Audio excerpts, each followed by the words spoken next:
ब्राह्मण की बेटी क्या आदिवासी में कुटुंब के नाम पर कोई रिश्ता जोड़ा है? ये विधायक जो पैर धो रही है, हिंदू धर्म में वापस कर रही है कि ब्राह्मण है, क्षत्रिय है, वैश्य है, शूद्र है, और क्या है? ये तो चार वर्ण है। अब इसमें ये वैश्य में रखेंगे कि क्षत्रिय में रखेंगे कि ब्राह्मण में रखेंगे कि आपका शूद्र में रखेंगे? सवाल है कि आप इनको कहाँ रखेंगे?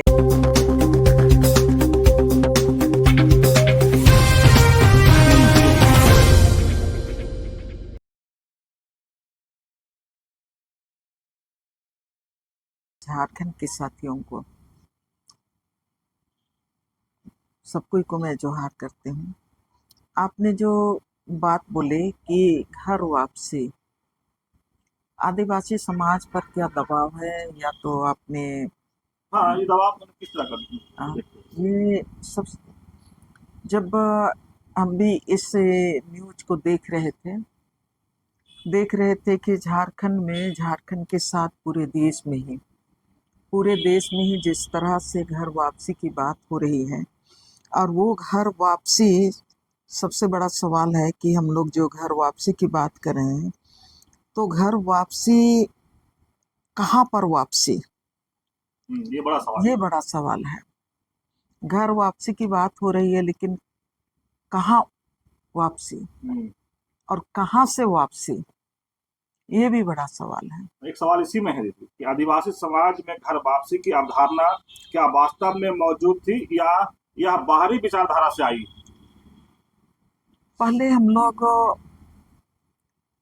इतना लंबा जीवन देखे और निजी जीवन नहीं देखे, केवल सामाजिक जीवन देखे, और समाज में हर जाति, समुदाय और हर वर्ग को एक साथ उठते बैठते देखे, एक साथ नाचते गाते भी देखे, और एक साथ शादी ब्याह में एक दूसरे को आशीर्वाद देते हुए भी देखे। मैं उन ग्रामीण समाज की बात कर रही हूँ जहाँ से मैं आई हूँ।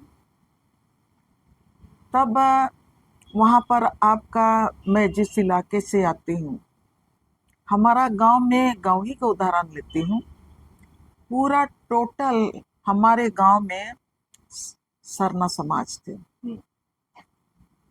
2-3 परिवार ईसाई समाज थे, और हमारे गांव में सरहुल भी मनाते थे, हमारे गांव में कर्मा भी मनाते थे, और हमारे गांव में जितिया भी मनाते थे। कुछ वहाँ पर हमारे मूलवासी भाई लोग भी हैं, और ये 24 दिसंबर का बड़ा दिन वो भी मना, और सब धूमधाम से मनाते हैं। सरहुल में हर परिवार, सरहुल यहाँ पर एक दिन होता है, गांव में छोटा सरहुल बड़ा सरहुल मनाते हैं, पूरा सप्ताह लगता है, और पूरा सप्ताह में पूरा गांव के लोग इन्वॉल्व रहते थे। हम लोग बहा परब बोलते हैं, और बहा परब में आपका 1 महीना से अखड़ा में जादूर नाचते हैं, जादूर नाचते हैं। और सरहुल के दिन, छोटा सरहुल के दिन और बड़ा सरहुल के दिन विशेष तौर से माने घर घर से बड़ा सरहुल में चावल माने ये किया जाता है, क्या बोलेंगे, एक सबकी भागीदारी के रूप में सब परिवार से चावल कलेक्ट किया जाता है, और उसको सरना में उसको भूंजा जाता है। वहाँ पर हनिया चढ़ाया जाता है, और फिर उसको उस दिन पहन को भी नहलाता है सरना से आके, और उसके साथ ही पूरे गांव में हर दरवाजा में वो जो चावल का भूंजा होता है उसको सबका दरवाजा में नाचते गाते सरल फूल देते, सब घर में वो दिया जाता है। जब कर्मा होता है तो कर्मा में सारे लोग उसमें भागीदारी होते हैं, पूरा गांव उसमें शामिल होता है। कौन आपका मूलवासी है वो भी जाता है, कौन ईसाई परिवार वो भी जाता था। तो कर्मा और सरहुल। हाँ, जितिया में सदान भाई लोग के घर में जितिया गाड़ते हैं तो वहां पर थोड़ा कम लोग जाते हैं, जाते थे उस समय भी, लेकिन लोग जाते थे। और 25 तारीख को, 25 दिसंबर को ईसाई समुदाय बड़ा दिन मनाता है। मैं सोचती हूँ आज जिस तरह से घर वापसी की बात होती है, सरना और ईसाई की बात होती है, तब मैं धर्मांतरण की बात होती है, तब मैं सोचती हूँ उस दिन को कि हमारे गांव में तो सब सरना समुदाय केवल थे, लेकिन जब बड़ा दिन होता था पूरा गांव माने नगाड़ा निकाल के, रब का निकाल के, भजन करके, पूरा माहौल ही मतलब क्या बोलते हैं, पूरा परबमय रहता था। कभी अखड़ा खाली नहीं रहता था। और बड़ा दिन में ईसाई समुदाय भी मतलब 25 तारीख को वो घर घर आपका शुभकामना देने के लिए जाता है, और शुभकामना लेने के लिए भी, कि जो पकवान पकता है ना, घर घर लोग जाते हैं, नगड़ा ढोलक लेके जाते हैं और वो भजन करते हैं, और घर मालिक के वो निकाल के जो भी उनके पास है, जो भी पकवान पका है, रोटी बना है, पिठा बना है, जो भी उनके पास है वो उनको देता है पूरा टीम को। और पूरा गांव में हर परिवार सब घर जाता था, सब घर में मतलब 5 घंटा तक वो लोग पूरा गांव में घूमता था। उदय आपका 25 तारीख की 3 बजे से शुरू होता था, 11-12 बजे रात तक वो घूमते रहते थे।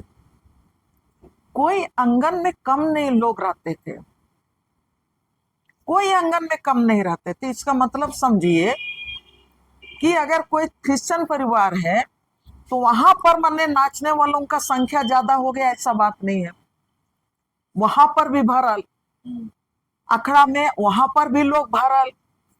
तो आज की तारीख में मैं सोचती हूँ कि उस समय का सामाजिक समरसता, सर्वधर्म को किस तरह से लोग मानते थे। और फिर हम लोग सरना और ससंदरी की बात करते हैं,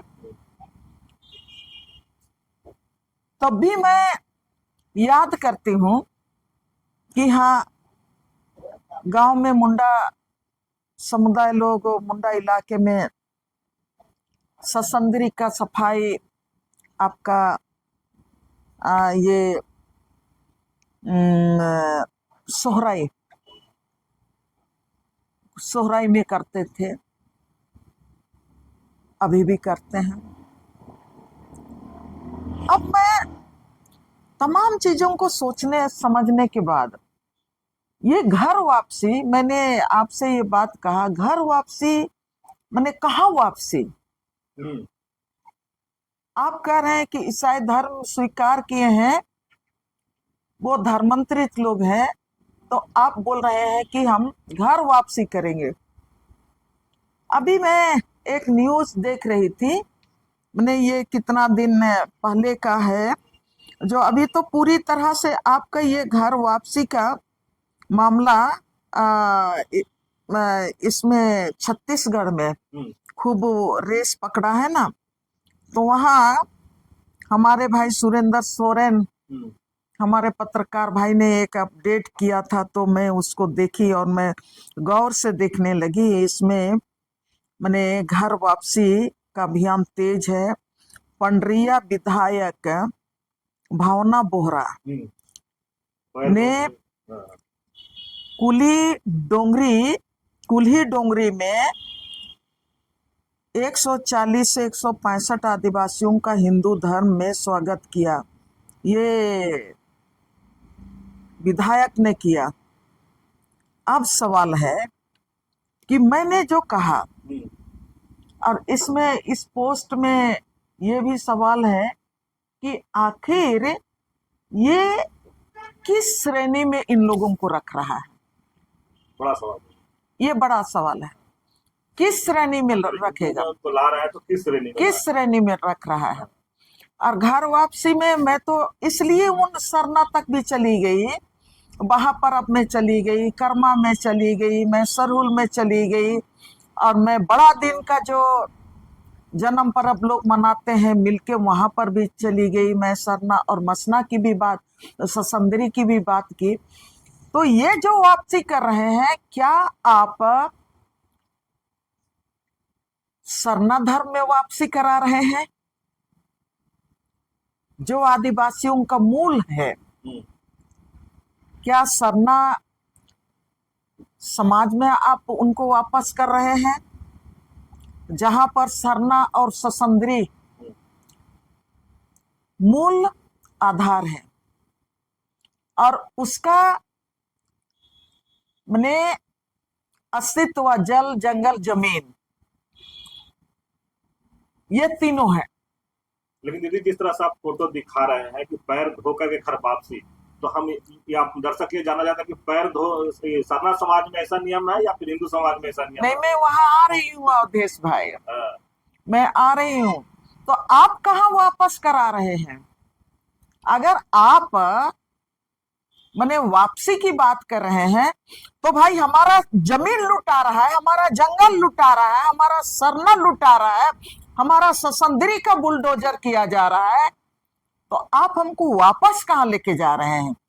आप तो हमारा बुलडोजर कर रहे हैं। आप कह रहे हैं ईसाई धर्म स्वीकार किए हैं, वो धर्मांतरित लोग हैं, वो आदिवासी नहीं है। लेकिन मेरा सवाल है कि आप हमारा सरना को भी आप खत्म कर दे रहे हैं, सब कुछ को खत्म कर दे रहे हैं, तो आप हमको वापस कहाँ लेके जा रहे हैं? और आपने जो बोला कि जो विधायक ने पैर धोए, पैर धोने का हम लोग घर वापसी में पैर नहीं धोते हैं। आदिवासी समाज में ये हर माने मेहमान का हम लोग, मैं आपका घर गई, आदिवासी समाज में ये रीति रिवाज है कि आप मेरा घर आए तो हम आपका पैर धोएंगे, मैं आपका घर गई तो आप मेरा पैर धोएंगे। ये हमारा कुटुंब का है, कुटुंब का। ये घर वापसी का सिंबल नहीं है, हम लोगों का तो प्यार है, ये आत्मीयता है और ये कुटुंब का है।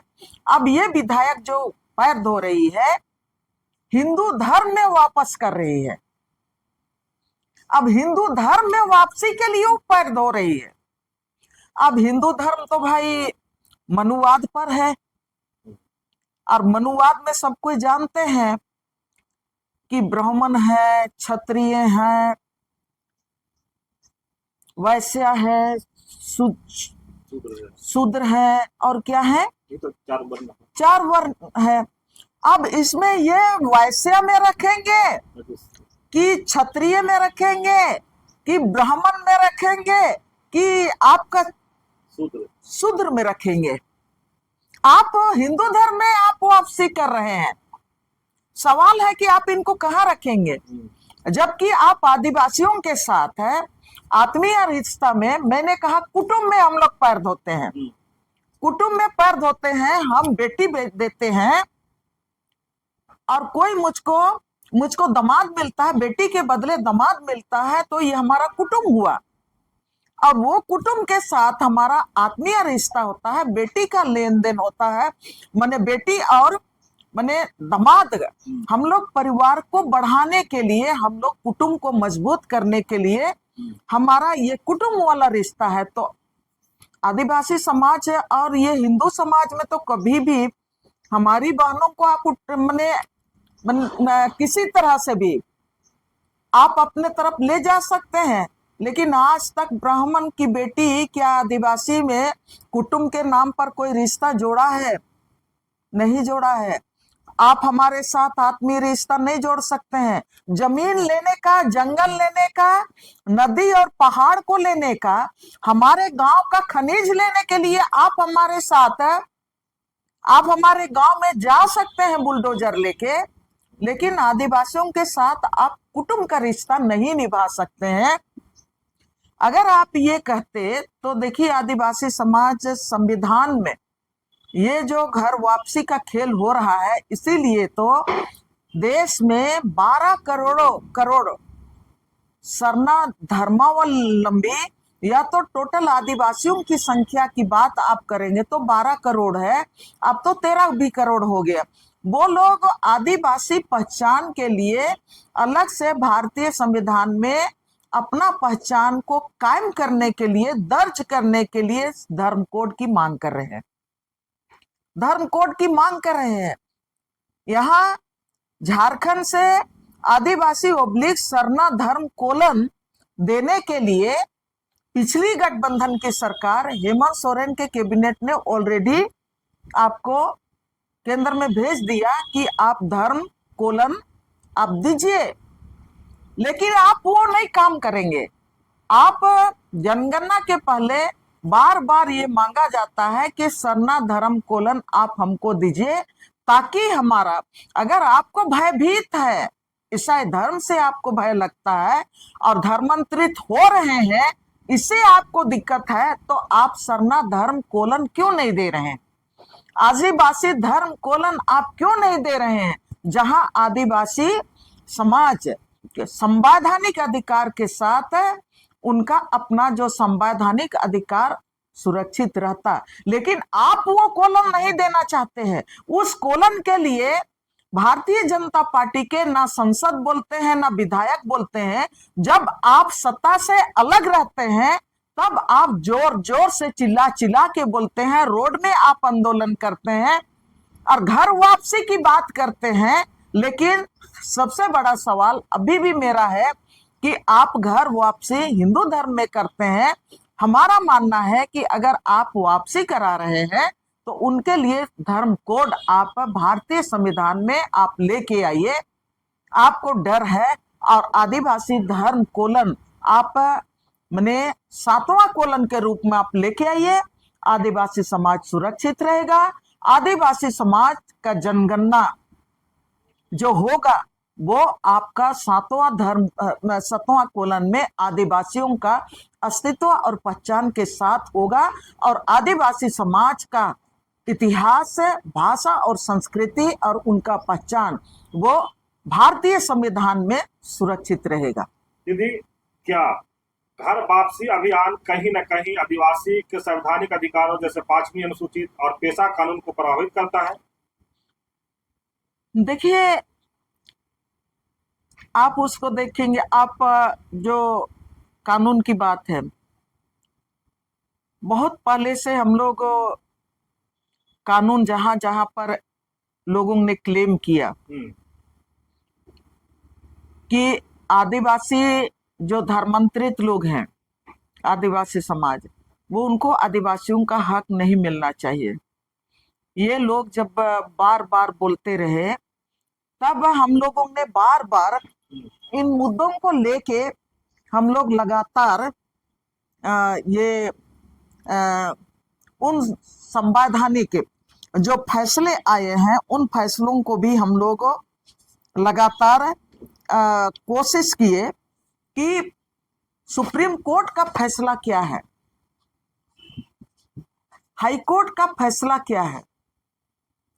इसमें माननीय सुप्रीम कोर्ट भी कई मामलों में ये फैसला सुना चुका है कि मात्र धर्मांतरण से आदिवासियों का पहचान, आदिवासियों का भाषा संस्कृति में परिवर्तन नहीं होता है। आदिवासी मतलब वो जाति है, आदिवासी जाति है, और जाति में कोई परिवर्तन नहीं होता है, और अगर कोई स्वतंत्र से स्वविवेक से कोई धर्म को मानता है तो वो अपराध भी नहीं है, धर्मांतरित हुआ है, लेकिन वो उनका आदिवासियत और आदिवासी अधिकार बरकरार है। तो आपने जो सवाल किया, क्या इससे 5वीं अनुसूचित क्षेत्र में कोई प्रभाव पड़ेगा? जब हम आदिवासी हैं और आदिवासियत हम में है, और हमारा CNT एक्ट भी आदिवासियों को के लिए ही बना है, 5वीं अनुसूची भी आदिवासियों के लिए बना है, और उसके साथ है जल जंगल जमीन पर जो अधिकार है, हम तो खतियानी हैं, हम खतियान पार्ट 1 के भी हैं, खतियान पार्ट 2 के भी है, जहां पर समुदाय में सरना मसना हड़गड़ी मंदिर मस्जिद की भी बात करता है। जिस इलाके में है सबको मतलब एक 5वीं अनुसूची आदिवासी इलाके के लिए बना है, और आदिवासी इलाके में चाहे धर्मांतरित आदिवासी हो या तो आपका सरना आदिवासी है, दोनों आदिवासी हैं, और दोनों 5वीं अनुसूची में आदिवासी हैं, उनको भारतीय संविधान ने वो अधिकार दिया है, और उसके साथ ही अब CNT एक्ट भी दोनों का है, और उसके साथ आप देखेंगे कि खतियान पार्ट 1 भी उन्हीं का है, उनके हकदार हैं, और खतियान पार्ट 1 भी वहीं के दोनों हैं, अलग से थोड़ी ना है। जो आप कह रहे हैं कि नहीं तो आप धर्मांतरित हो गए तो आप CNT एक्ट से अलग हो गए, आप 5वीं अनुसूची से अलग हो गए, आप ये राजनीति करने वाले लोग ये बात कह रहे हैं। रूढ़ी रूढ़ी रूढ़ी, कौन सा रूढ़ी की बात आप करते हो? मैं तो बोली ना कि रूढ़ी मतलब हम खतियानी हैं, रूढ़ी मतलब खतियान पार्ट 2 में हम हैं, रूढ़ी का मतलब खतियान 1 में हम हैं, रूढ़ी का मतलब जल जंगल जमीन के साथ मेरा अस्तित्व जुड़ा हुआ है, उससे आप हमको कैसे अलग कर दीजिएगा?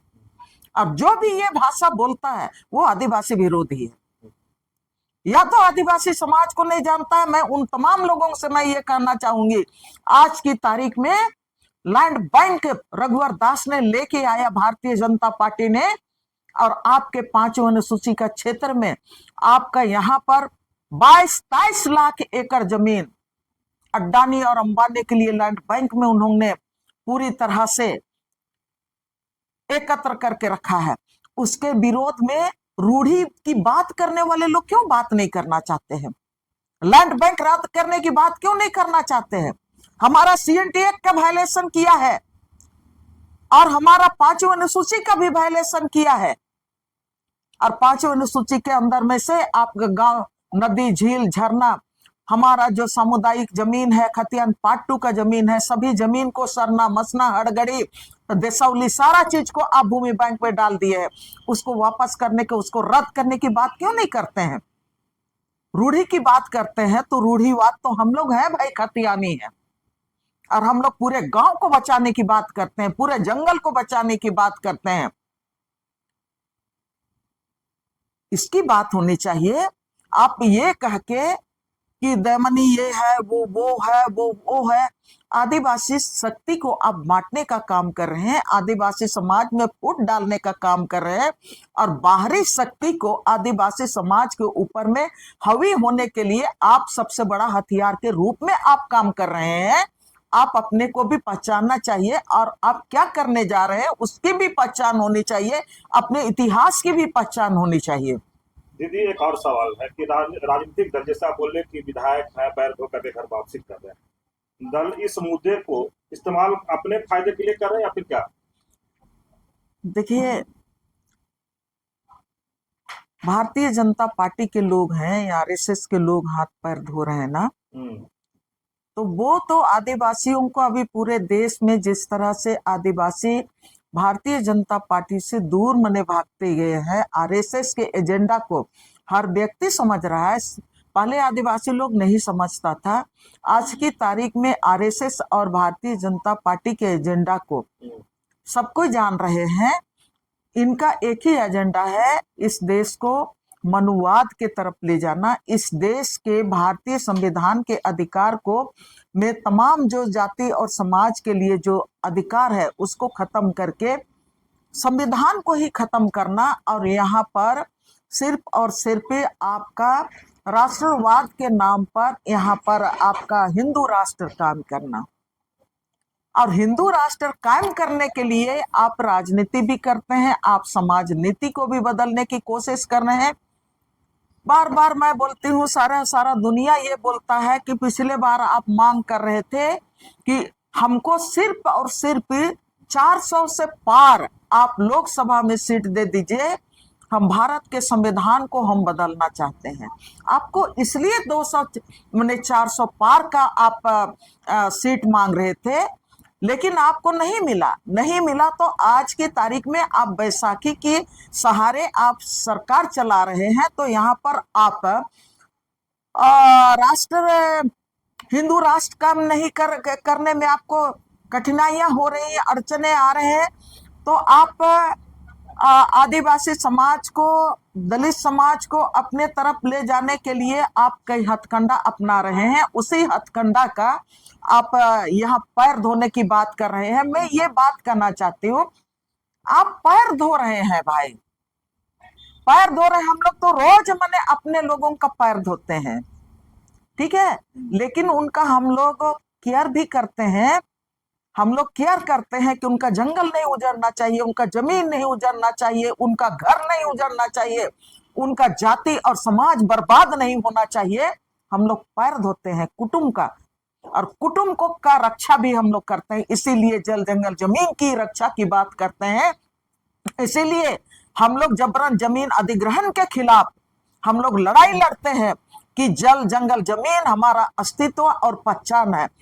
आप क्या जल जंगल जमीन बचाने के लिए भारतीय जनता पार्टी के पास कोई एजेंडा है? क्या आरएसएस के पास कोई एजेंडा है हमारा जल जंगल जमीन को बचाने के लिए? आप तो यहाँ पर बिरसा मुंडा की राजनीति करते हो, आप आदिवासियों का पैर धो के आप राजनीति करना चाहते हो, लेकिन उनका जंगल और उनका जमीन नहीं बचाना चाहते हो, उनका इतिहास को बचाना नहीं चाहते हो। ऐसे नहीं चलेगा। आपने जो सवाल किया, सिर्फ वो लोग अपना राजनीतिक लाभ के लिए आदिवासियों का पैर धो रहा है। उनको शिक्षा का जरूरत है, आप शिक्षा क्यों नहीं दे रहे हो? आज की तारीख में आदिवासी समाज में, आज की तारीख में आप चांद में चले जा रहे हो। आप तो बिजनेस के क्षेत्र में बहुत आगे निकल गए हो, लेकिन आदिवासी समाज का शिक्षा का क्या रेशियो है? आज भी आदिवासी समाज का ग्रामीण क्षेत्र में आप जाके देख लीजिए तो आज की तारीख में 30% है, 30%, 34%। उन लोगों को बेहतर शिक्षा देने की बात क्यों नहीं करते हो?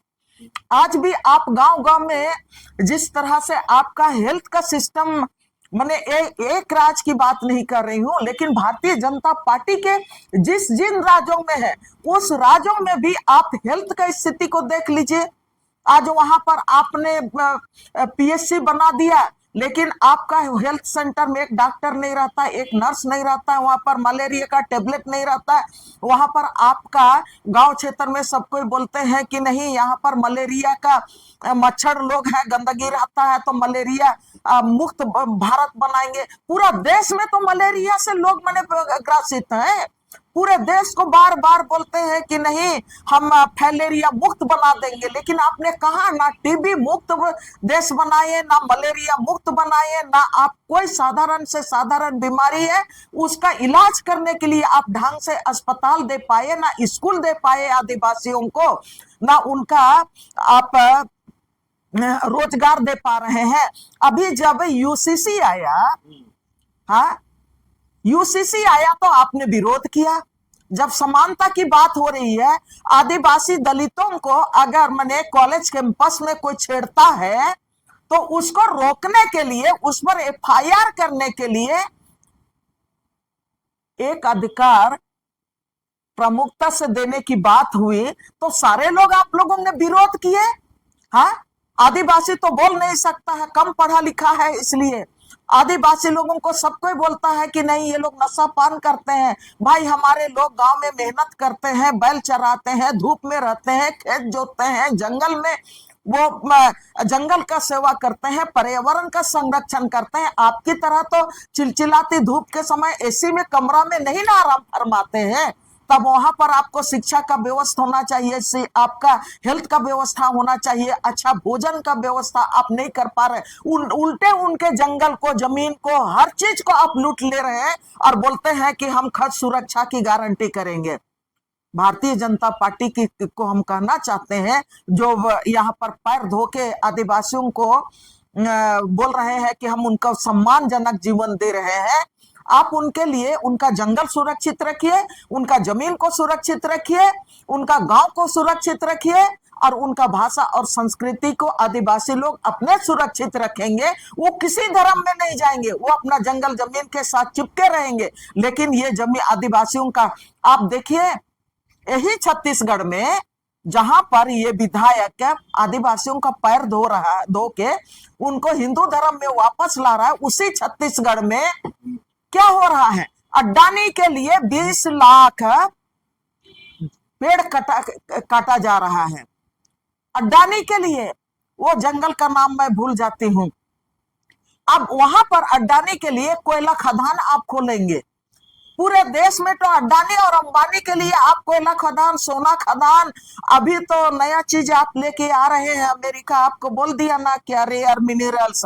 आप हर गांव में आपको रेयर मिनरल्स मिलेगा। आदिवासियों का जंगल और जमीन आप उजाड़ेंगे और इधर तो आप उनका पैर धो के आप बोल रहे हैं कि हम आदिवासियों का सबसे बड़ा हितैषी है कि हम उनका चरण धो रहे हैं। अरे चरण मत धो लो, आप हमारा जमीन और जंगल का रक्षा कर दो। अड्डानी अंबानी जहां भी हमारा जमीन ले रहा है आप उनको रोकने का काम करो। तो इससे बड़ा आदिवासियों को मान और सम्मान, इससे बड़ा मान सम्मान कुछ नहीं हो सकता।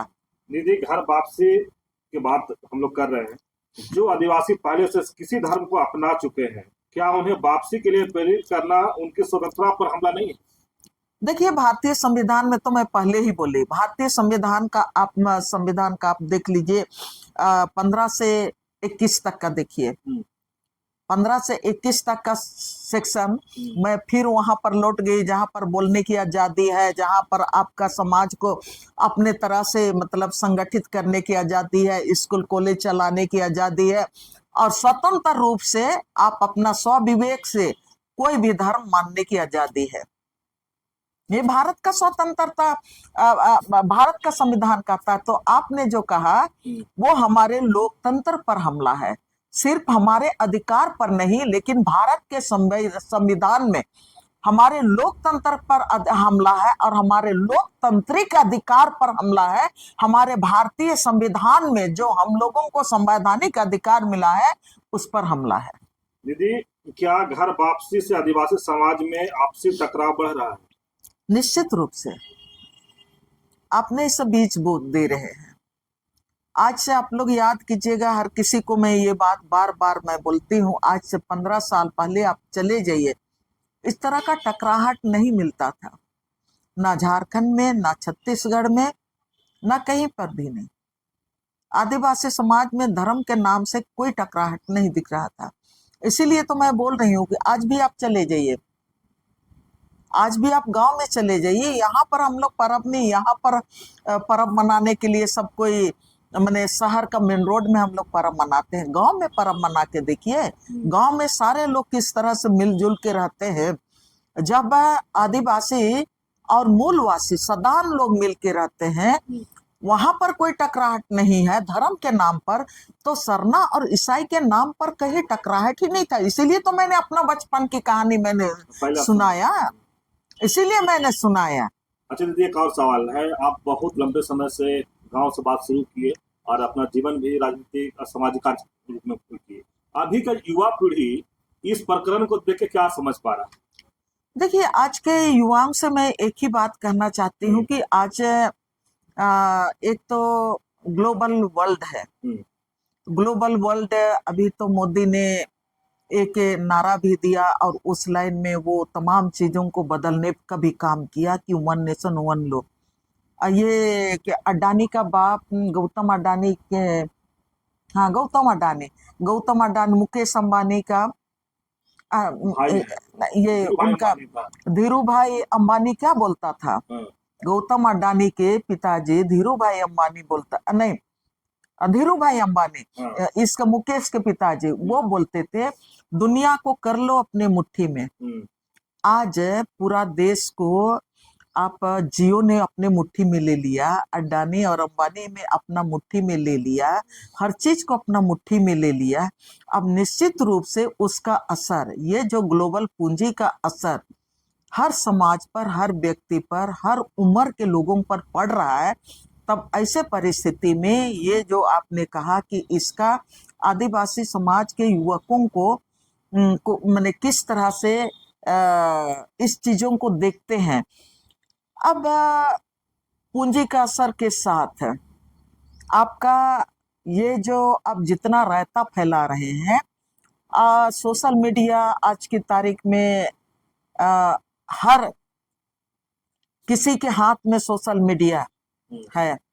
आज की तारीख में हर कोई पत्रकार है, हर कोई माने नेता है, हर कोई मतलब अपनी जगह में लोशल मीडिया आने के बाद बुद्धिजीवी है। ये अच्छी बात है। इसका नेगेटिव भी लोगों ने युवाओं पर पड़ा। कुछ बिना इतिहास के धरातल को नहीं समझे, जो उस रायता के असर में चले आए, वो लोग भी वो राग आलापने लगे कि नहीं धर्मांतरित आदिवासी ईसाई आदिवासी नहीं है। असर तो पड़ेगा ही, लेकिन उसका दूसरा पहलू ये भी है, वो खुशी देता है कि अधिकांश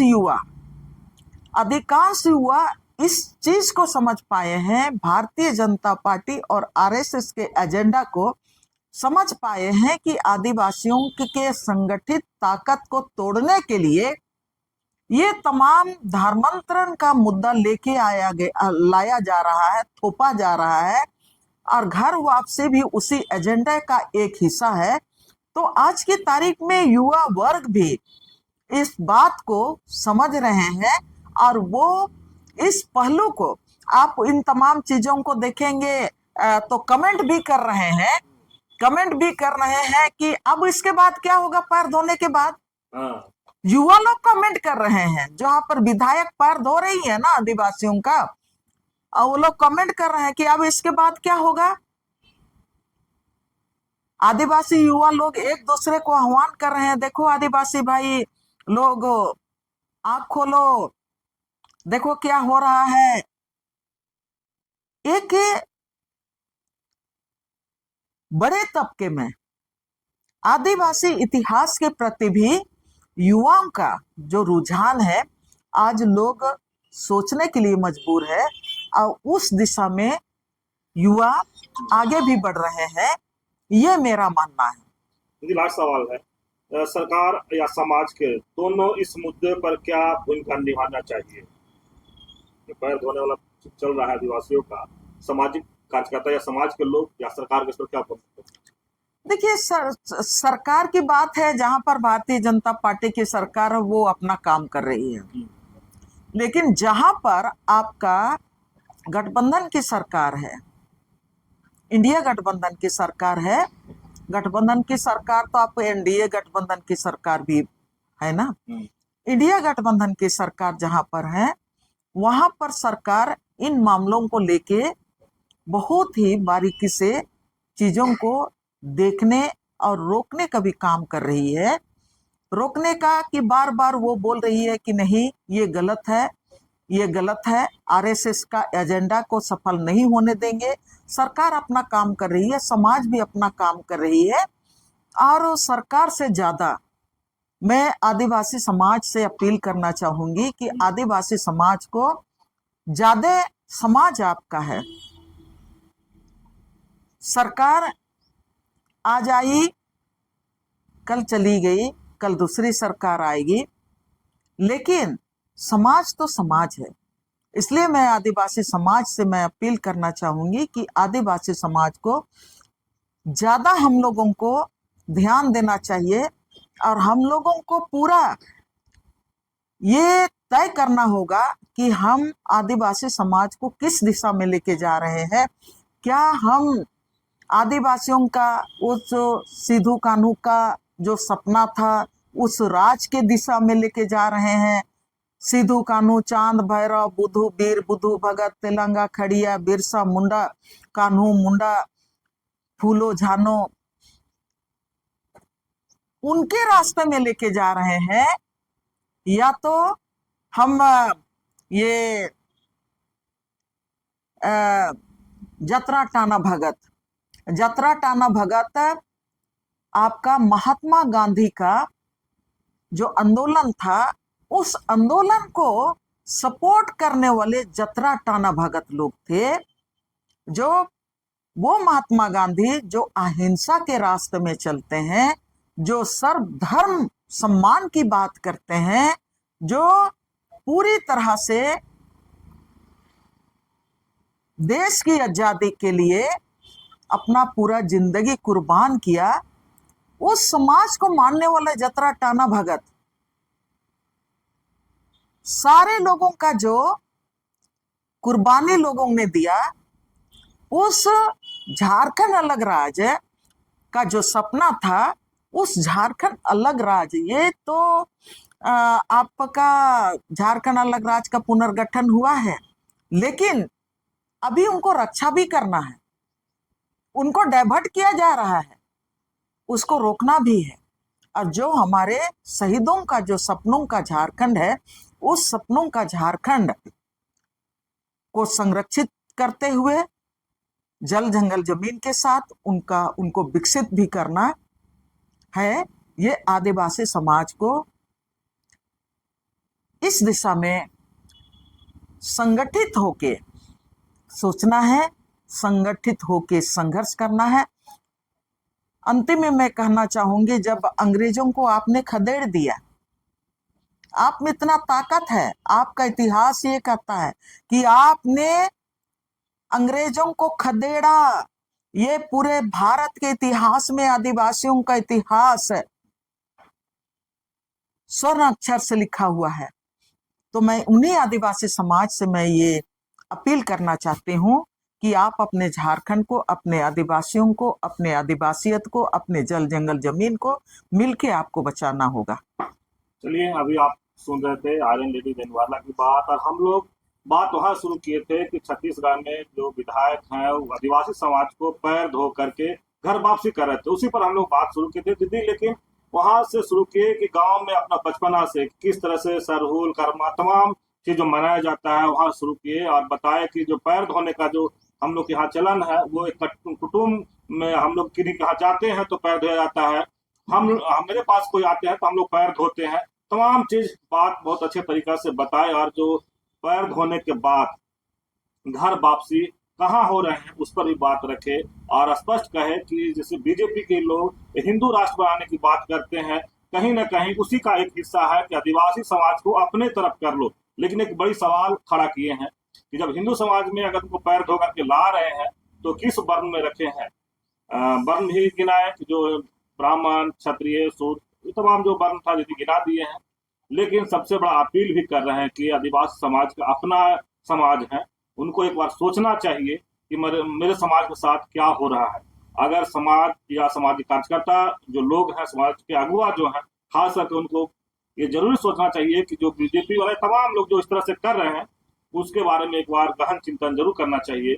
तो इस तरह खबर को देखने के लिए आप झारखंड स्वतंत्र खबर जुड़े रहिए। जोहार, नमस्कार।